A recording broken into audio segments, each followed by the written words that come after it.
di rumahnya Master Empe. Di mana alamatnya, Master? Kampung Dungus Maung, Desa Cikuya, Kecamatan Calengka.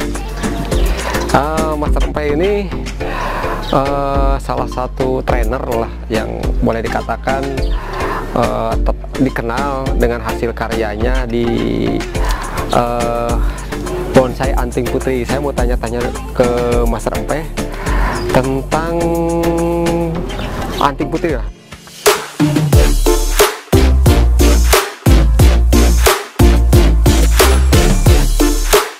Kang Pe, kalau anting putri yang tahu sama Kang Pe itu asal muasal itu lokal atau impor?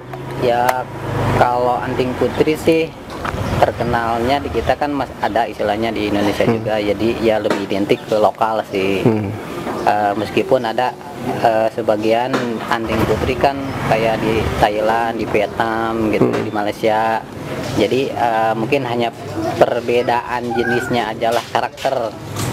Jadi kalau anting putri sih bisa dibilang lokal juga gitu. Oh, jadi lokalnya ada tapi di luar negeri juga ada gitu ya. Hanya perbedaan karakter mungkin karena memang iklimnya yang bisa dibilang berbeda lah. Kayak di Vietnam karakter kulitnya itu kayak Tumor-tumor. kata gitu ya. Itu serem gitu biasanya. Yang diketahui sama Master Empe, kalau karakter kulit di Vietnam itu karena faktor alam atau gimana? Yang tahu lah kamu. Kalau ini sih kayaknya lebih ke selain jenis, ya mungkin bisa faktor karena iklim juga sih. Iya. Selain jenis gitu. Karena ya belum tahu juga sih istilahnya. Saya itu mah kan harus survei dulu ke sana ya. lebih ke arah situ intinya gitu. Jadi kalau Unput dari segi media yang paling cocok ini pengalaman Master Empe itu medianya apa? Kalau untuk sementara sih lebih ke Pasir Malang full untuk sementara. Cuman saya ada istilahnya mencoba pakai kokopit. Ya masih dalam tahap belajar lah, tapi uji coba ya tapi hasilnya masih masih sesuai harapan gitu istilahnya. Cuman masih dalam tahap pembelajaran lah kalau pakai kokopit. Kalau Pasir Malang udah terbukti lah. Itu nyoba sampai pakai kokopit itu karena apakah pingin ada kelebihan yang lain atau uji coba biasa, atau karena misalkan dari segi misalkan irit biaya, misalkan kan kalau pool Pasir Malang kan lumayan media gitu, apalagi ukuran wadahnya yang gede. Mungkin apakah karena apa gitu? Sebetulnya sih banyak hal gitu ya. Selain yang seperti tadi dibilang istilahnya kan kalau di perhitungan di biaya mungkin bisa, tapi intinya sih lebih ke mencari sesuatu yang memang ada nilai lebih, maksudnya kesuburannya. Terus kalau saya kan istilahnya banyak megang pohon, jadi kalau pakai kokopit kan istilahnya dia lebih bisa menyimpan air. Kalau saya sih persiapannya buat musim kemarau gitu. Sebetulnya sih arahnya dulunya ada istilahnya pertimbangannya ke arah situ sih. Jadi kalau misalkan bisa mengurangi pekerjaan kalau misalkan pakai kokopit, ada istilahnya dia lebih bisa menyimpan lebih bisa menyimpan air lebih agak lama ketimbang pakai pool Pasir Malang. Kalau pakai pool Pasir Malang kan dia lebih poros gitu. Jadi ya mungkin mengurangi pekerjaan dalam istilahnya nyiram. Karena dengan perhitungan yang tadi ya mungkin banyak pohonnya gitu, jadi iya banyak memakan waktu lah gitu. Terus ya mencari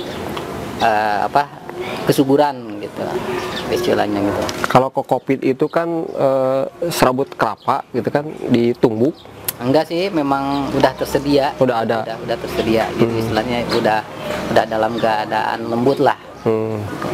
Ini uji coba Master ke pakai kokopit itu perbandingan coba-nya itu berapa misalkan dengan pasir malang? Kalau untuk Uji coba. untuk anting putri lebih ke 1:2, 1 kokopit, 2 pasir malang gitu. Jadi terlalu banyak kokopitnya, pengalaman saya jelek. Jadi terlalu banyak menyimpan air gitu. Kadang-kadang kan diem gitu kalau terlalu banyak menyimpan air. Ya kalau ini sih istilahnya lebih ke apa ya, disesuaikan dengan iklim di sinilah. Kadang-kadang kan kalau misalkan keluar dari Bandung tidak menutup kemungkinan apa bisa beda lagi gitu komposisinya gitu. Kalau ini saya berbicaranya di sini gitu, istilahnya di Bandung gitu. Jadi Kang Peh, yang kalau selama pemakaian pool pasir, menurut Kang Peh itu perkembangannya melesat gitu kan? Ya sih, perkembangannya ya istilahnya dia anting putri itu lebih cocok lah pakai media itu. Apa istilahnya kalau rata-rata ya? Kalau Anput biasanya pool pasir malang sama dekastar. Itu pemakaian dekastar biasanya rutinitasnya berapa bulan sekali? Kalau saya sih kan biasanya kalau megang pohon itu kalau saya per minimal paling cepat 2 bulan. 2 bulan. Nah, setiap megang pohon pasti tambah dekastar gitu aja. Berarti kalau paling cepat itu 2 bulan. Tapi dalam artian penambahan dekastarnya jangan terlalu banyak lah, disesuaikan dengan apa? Dengan ukuran potnya gitu. Jadi minimal dia ketika dia mau keluar terubus lagi, suplai makanannya dia sambung menyambung gitulah, tersuplai terus gitu.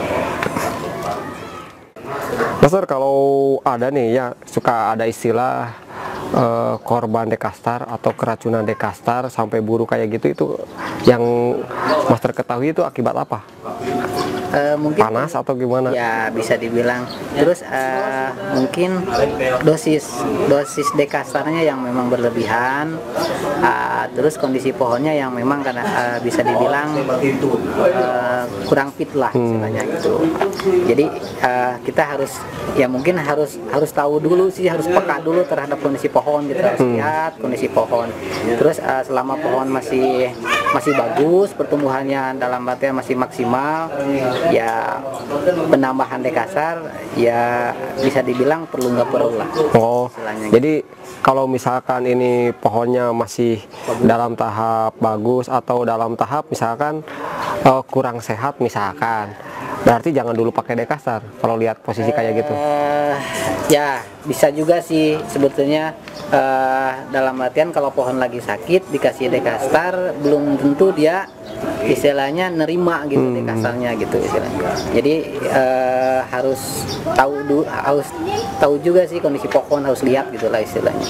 Makanya ada istilah apa, harus tahu karakter lah istilahnya gitu. Terus kalau bagusnya nih, kalau dekastar, ngasih dekastar, bagusnya disimpan di bawah akar, dicampurin di pasir malang, atau disimpan di atas, atau di mana posisi? Kalau kebiasaan saya ya, kalau kebiasaan saya sih jarang pakai dekastar di bawah akar. Yang paling bawah lah.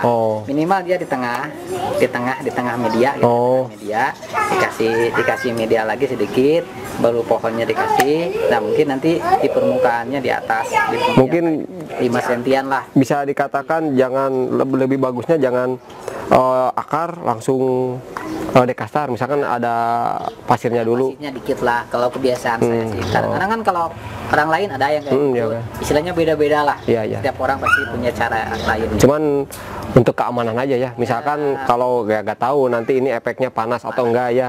Kalau efeknya panas ke akarnya kan bisa buruk juga ya. Bisa berakibat nih buruk. Gini, kamu kalau ini kan suka tumbuh. Ini kan kalau di Anput suka tumbuh dari bawah. Ada yang bilang, oh ini biarin aja, biar nanti mancing efek ketuaan si pohon. Itu kalau kamu suka diambil, dipotong atau dibiarin?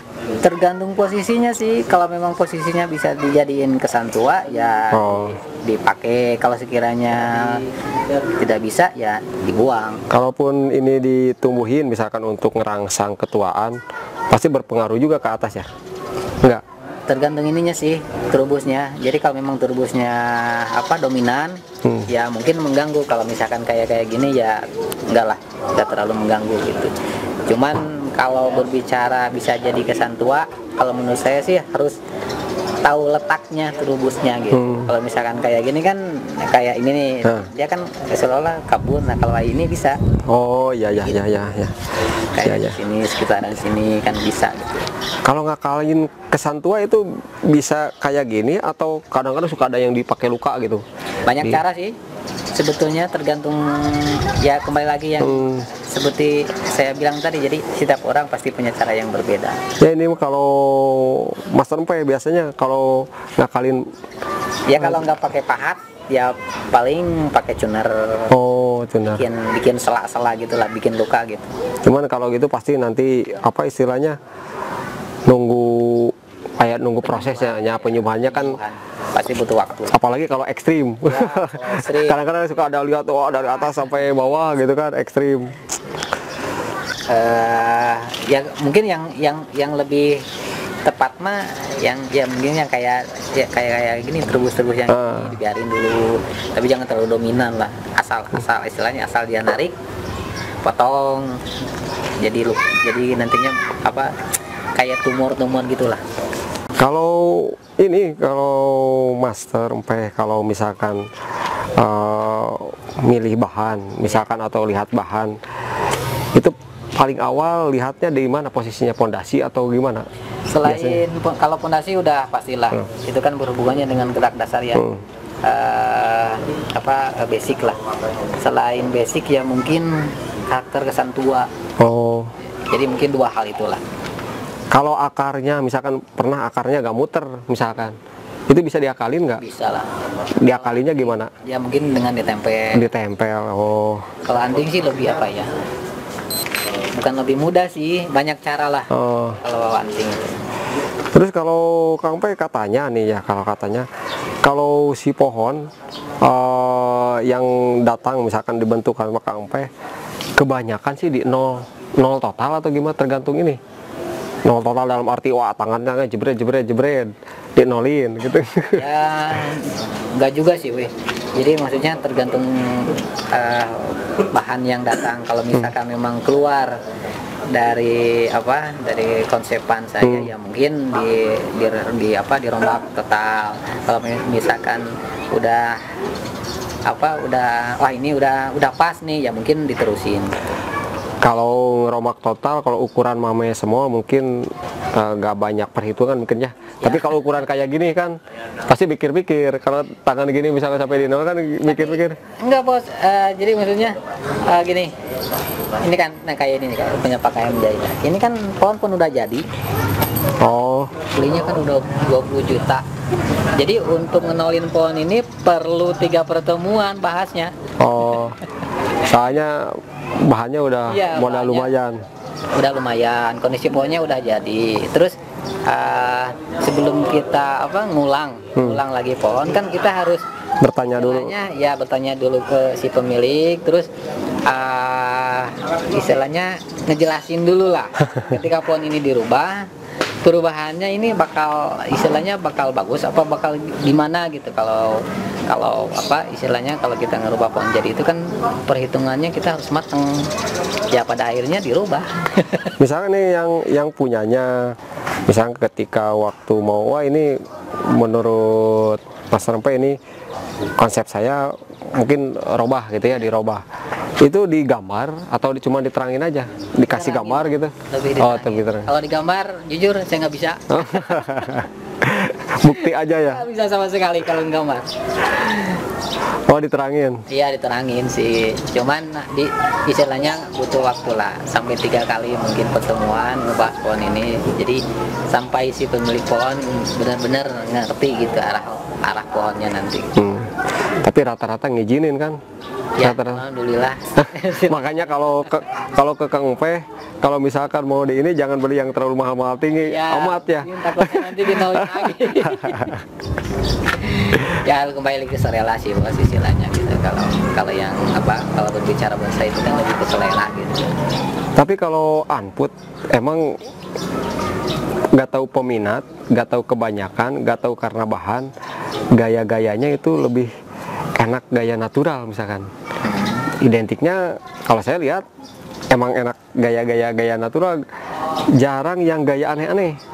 Kalau di Anput, Iya. itu menurut penilaian Master gimana tuh?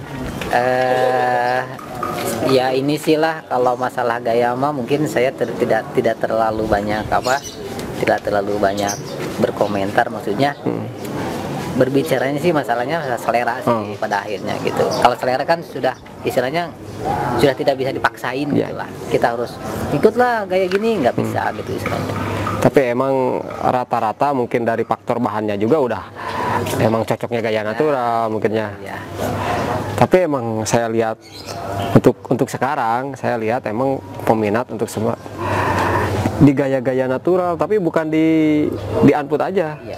Di jenis-jenis yang lain pun condong, ini nggak tahu ini saya menilainya condong gaya natural, mungkin gaya-gaya yang ekstrim kayak gitu ya. Kontemporer.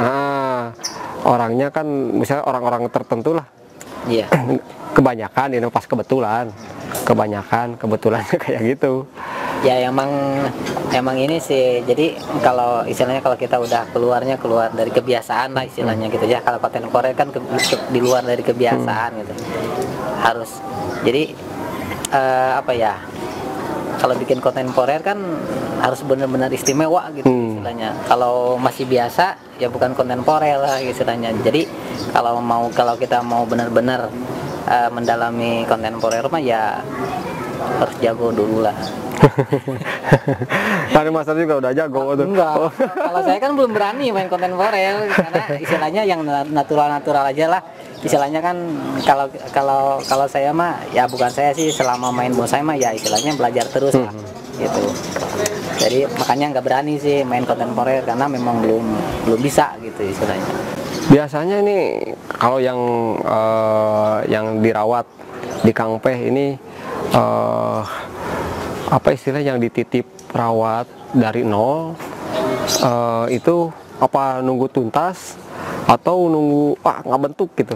Tergantung si pemilik sih. Kalau misalkan si pemilik pengen sampai jadi ya boleh. Kadang-kadang masih bahan mau diterusin di rumahnya ya boleh, istilahnya mah ya bebas lah, tergantung si pemilik pohon gitu, nitipnya mau sampai kondisi gimana gitu. Kalau saya lebih ke ngikutin gitu istilahnya. Itu biasanya proses berapa tahun kalau ukuran mame semua misalkan yang dirawat di Kang Peh? 2 tahun 3 tahun lah. 2 tahun 3 tahun. 2 tahun 3 tahun untuk mame. Kalau untuk semol ya di atas 3 tahun. Kalau untuk semol, kalau mame 2 tahun 3 tahun rata-rata gitu. Kalau yang medium lebih lama lagi. Ya itu udah pasti jaminan. Ini kan medium ya. Ya. Ini medium, ini dari awal medianya segini. Kalau Ini dari atau udah berapa kali tahap? ini kan dapatnya kondisinya udah kayak gini. Jadi ya ini mah baru tahun mungkin saya, cuman udah kondisi di pot. Kondisi di pot. Jadi kalau Anput di pot juga nggak bisa jalan, nggak usah di ground juga bisa jalan ya. Mungkin nanti rutin di pergantian media sama pruning akar. Kan kalau lama-lama kelamaan kan istilahnya penuh akar. Ya pohon juga kan istilahnya tidak akan berkembang gitu. Biasanya kalau gini nih, ini Kang Peh ini medianya harus ganti. Itu lihat dari pohon atau dilihat dari durasi tahun misalkan? Kalau saya sih lebih lihat ke pohon. Kalau misalkan selama dia masih rutin dikasih di kasar masih tidak berkembang, ya mungkin ada kemungkinan di medianya yang memang udah jenuh gitu. Meskipun pasir kan, tapi tetap dia ada batas jenuhnya. Gini kamu kalau misalkan di Anput akan ada istilah suka dicuci akar kan supaya bersih kayak gitu. Nah itu kalau menurut Kang Peh, kalau cuci akar kayak gitu beresiko nggak gitu? Kalau untuk di jenis anting sih risikonya lebih lebih sedikit lah ke ininya ke risiko mati. Cuman kalau kebiasaan saya jarang sampai cuci akar gitu, karena istilahnya kalau cuci akar itu kalau saya lebih ke prinsipnya gini, perlu nggak cuci akar gitu. Kalau selama nggak perlu ya udah nggak usah dicuci akar. Kalau saya sih lebih ke jarang cuci akar. Tapi kalau orang lain kan kadang-kadang sampai disetim. Oh iya. Ya. Kalau saya sih lebih ke selama pohon itu memang tidak dicuci akar, dia masih bisa tumbuh normal. Terus memang tidak ada penyakit apa gimana ya, jarang dicuci akar lah. Kalau ganti media itu suka repotting akar dipotong atau enggak? Ya, pasti itu? Pasti itu mah. Oh. Itu mah pasti. Kalau ganti media kan istilahnya identiknya kita pohon kurang subur, otomatis biasanya akar sudah penuh. Nah, untuk supaya pohon itu bisa berkembang lagi ya mungkin bisa dilakukan dengan pemotongan akar tersebut atau repotting akar gitulah. Itu kalau repotting akar. Kalau misalkan agak ekstrim repottingnya, suka diteduhin atau langsung dipanah nggak apa-apa? Bebas? Pasti. Oh, diteduhin? Daripada risiko, yang penting kita ngambilnya aman. Masalahnya sih urusannya pohon orang. Kalau pohon sendiri kadang-kadang urusannya kan sama kita lah, udah nggak apa-apa gitu. Kalau sama orang lain kan kita ngejaga kepercayaan lah, kita berusaha profesional gitu. Jadi cari jalan paling aman gitu kalau menurut saya gitu. Ya pasti dituduhin bos. Ini kalau yang saya lihat nih banyak nih pohon-pohon unput. Ini koleksinya kan kolektor lah rata-rata ya, punya kolektor di sini. Suka orangnya per bulan sekali atau sekali-kali main ke Bandung atau gimana, kan kebanyakan orang jauh juga nih. Iya. Ya tergantung ininya sih, ada waktunya ini gitu. Ada yang memang sebulan sekali, ada yang memang kadang-kadang kalau yang jauh-jauh gitu kayak Pak Wawan Sambas kan dia istilahnya orangnya sibuk gitu, jadi yang gak tentu juga sih, susah lah, nggak ada istilahnya waktu yang bisa ditentuin gitu kalau untuk lihat pohonnya nih. Tapi kadang-kadang minimal suka minta fotonya yang terbaru sekarang, misalkan dulu gimana, sekarang gimana mungkin. Biasanya sih setiap kali disentuh lah, pas dirawat gitu, pasti foto terbarunya dikirimin. Gitu. Setiap kan kalau kita udah ngerawat pohonnya kan istilahnya dalam keadaan udah habis pruning, pasti lebih jelas gitu. Jadi dikirimnya juga lebih enak. Terus apakah misalkan kalau ngebentuk pohon ke sini yang nitipin ke Mas Rempe, suka ada saran nggak? Saya pingin model kayak gini atau wah percaya aja nih ke Master mau digimanain? Biasanya sih mungkin hanya beberapa pohon ya yang istilahnya kadang-kadang si pemilik pohon ini kira-kira bisa nggak dibikin kayak gini. Nah, kalau misalkan memang bahannya mendukung ya mungkin saya ngikut keinginan si pemilik. Kalau misalkan enggak ya mungkin kita harus bisa ngejelasin sejelas mungkin gitu supaya si pemilik pohon bisa ngerti gitu istilahnya.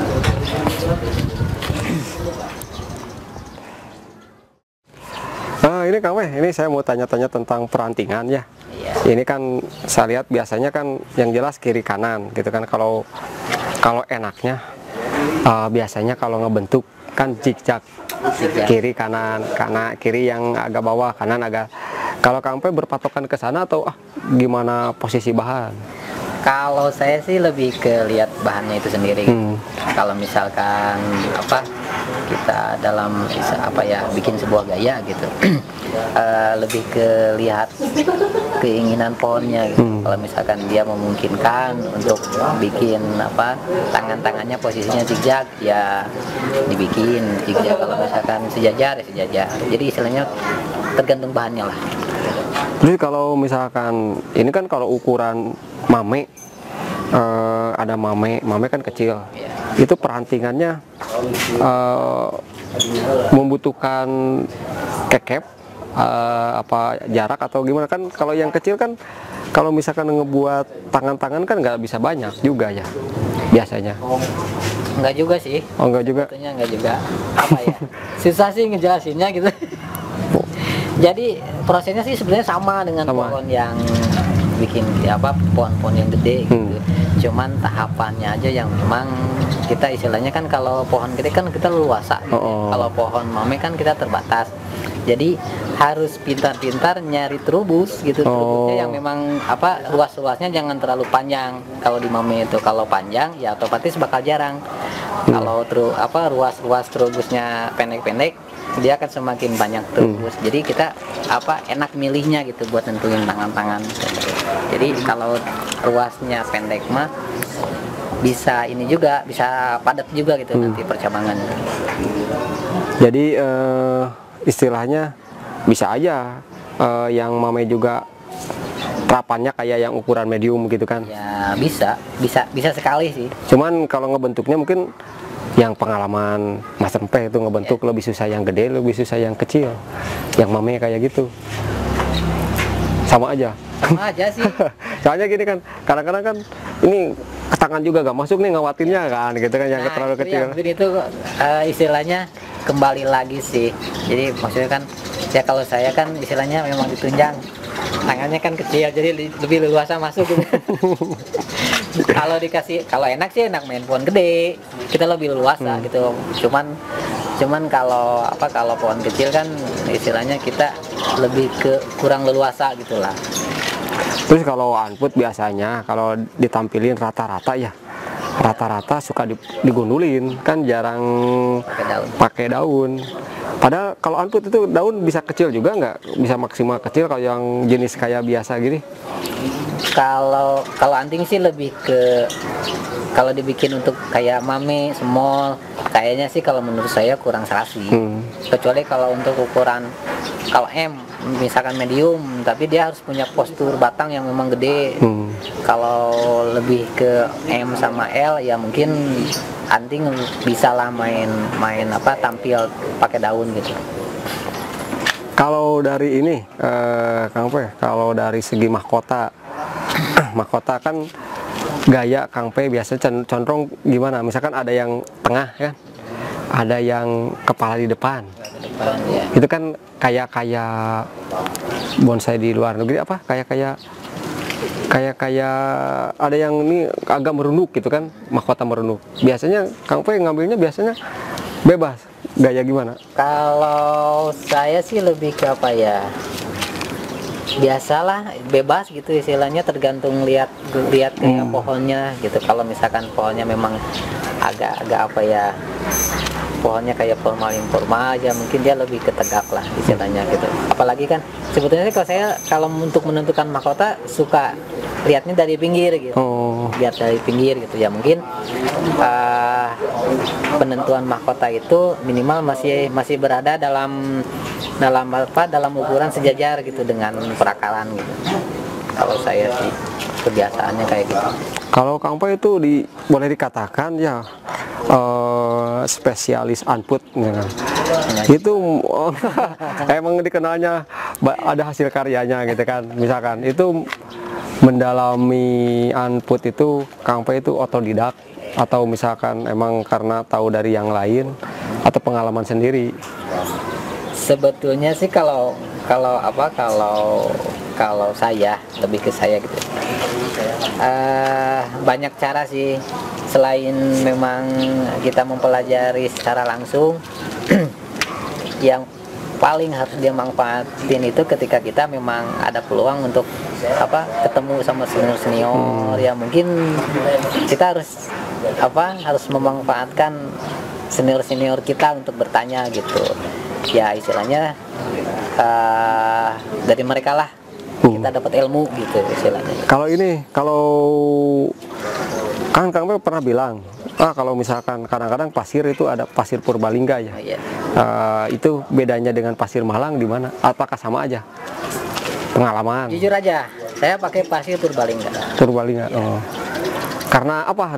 Karena emang channelnya adanya Purbalingga atau ya, memang ketersediaannya memang ya istilahnya mudah untuk mendapatkannya gitu istilahnya. Terus ya selama ini anting normal aja gitu istilahnya. Full itu tuh nggak full. Udah berapa tahun ya, mungkin udah 5 tahun saya pakai pasir Purbalingga.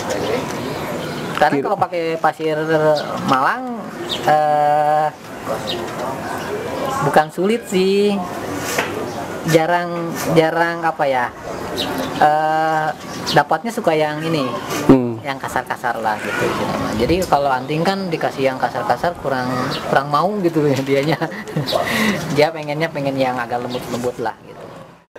Jadi menurut Kang Pe, kalau anput itu lebih cocoknya medianya berupa pasir ya. Ya rata-rata kan yang dikenal pasir Malang.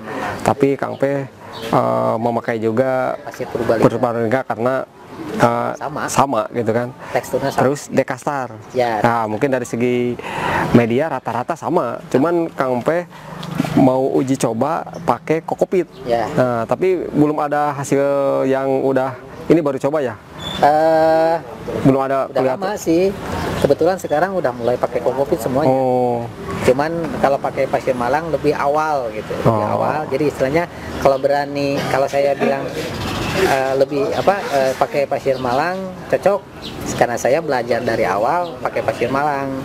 Jadi istilahnya udah bisa menjamin lah anting cocok pakai pasir Malang gitu istilahnya.